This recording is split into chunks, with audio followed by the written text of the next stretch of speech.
এরকম দেখে সবাই অবাক হয়ে যায়। কয়েক সেকেন্ড দৃষ্টি, আমি সমস্যাটা নিয়ে কথা বলতে চাই।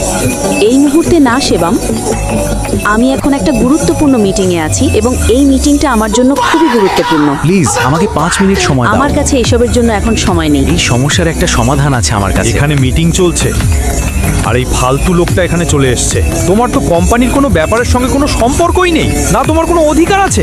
প্রথমত এই লোকটাকে এখান থেকে বের করে দাও, ওর জন্যই পুরো কোম্পানিটা গন্ডগোলে পড়েছে। সিকিউরিটি সিকিউরিটি, একে এখান থেকে বের করে দাও। স্যার স্যার আমি সামলাচ্ছি, আপনি মিটিংয়ে ফিরে যান প্লিজ। ওকে ছেড়ে দিন, আমি বলছি ছেড়ে দিন। ম্যাডাম, কিন্তু স্যার বলেছেন ওকে বের করে দিতে। ও কি চোর?